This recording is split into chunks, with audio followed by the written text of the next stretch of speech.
Hi friends, ఇవాళ మన recipe వచ్చేసి మునగాకు ఫ్రై, అలానే మునగాకు ఎగ్ ఫ్రై అయితే తయారీ విధానం చూపించబోతున్నానండి. చాలా హెల్త్ బెనిఫిట్స్ అయితే చాలా ఉన్నాయండి మునగాకులో. ఇక్కడ ముందుగా స్టవ్ వెలిగించుకొని ప్యాన్ పెట్టుకొని దాంట్లోకి కొంచెం ఆయిల్ వేసుకున్నాను. తర్వాత మినపప్పు, శనగపప్పు, తర్వాత వచ్చేసి ఆవాలు, జీలకర్ర, అలానే వెల్లుల్లిపాయ రేకలు కొన్ని వేసుకొని ఒకసారి కలుపుకొని తర్వాత 2-3 ఎండుమిరపకాయలు వేసుకున్నాను. తర్వాత వచ్చేసి కొంచెం కరివేపాకు కూడా వేసుకున్నాను. తర్వాత వచ్చేసి ఒక పెద్ద సైజు ఉల్లిపాయ, అలానే ఒక 5 పచ్చిమిరపకాయలు చిన్న చిన్న ముక్కలుగా కట్ చేసి వేసుకున్నాను. ఇప్పుడు దీంట్లోకి కొంచెం పసుపు కూడా వేసుకొని మరొకసారి అంతా ఫ్రై చేసుకొని ఇప్పుడు రుచికి సరిపడగా ఉప్పు అయితే వేస్తున్నాను. ఉప్పు వేసిన తర్వాత మళ్ళీ ఒకసారి అంతా కలుపుకొని ఇప్పుడు దీంట్లోకి కొంచెం అల్లం వెల్లుల్లిపాయ పేస్ట్ అయితే వేస్తున్నాను. ఒక 1/2 టీ స్పూన్ చొప్పున వేసుకున్న తర్వాత శుభ్రంగా కడిగి పెట్టుకున్న మునగాకును కూడా వేసేసుకొని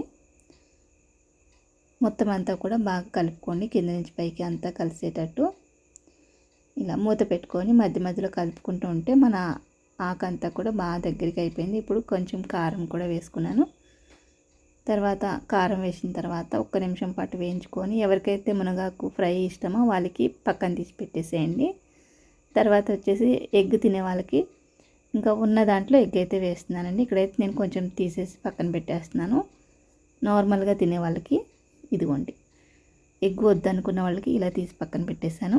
ఇప్పుడు ఎగ్ కావాలనుకున్న వాళ్ళకి ఈ టైంలో నేను ఎగ్లు అయితే వేసేస్తున్నాను. ఇందులో ఇదిగోండి, ఎగ్లన్నీ కూడా చితకొట్టి ఒక బౌల్లో వేసుకొని అదంతా కూడా వేసేసుకొని ఇంకా చుట్టూ ఉన్న ఆకుకొని దాని మీదకి ఇలా వేసేసి 1 నిమిషం పాటు సిమ్లో పెట్టి మూత పెట్టేసేయండి. ముక్కలు ముక్కలుగా బాగుంటుంది అన్నమాట వేగినప్పుడు. ఇలా పెట్టేసిన తర్వాత 1 నిమిషం పాటు తర్వాత తీసుకొని బాగా కలబెట్టేసుకుంటే మనకి మునగాకు ఎగ్ ఫ్రై పొడి పొడిగా అయితే మంచిగా రెడీ అయిపోద్దండి. ఈ కర్రీ డైరెక్ట్గా తినేయచ్చు, అన్నంలో తినచ్చు, లేదంటే చపాతీలోని చాలా బాగుంటాయి అన్నమాట. రసం వేసుకున్నప్పుడు పప్పుచారులోకి నంచుకోవడానికి.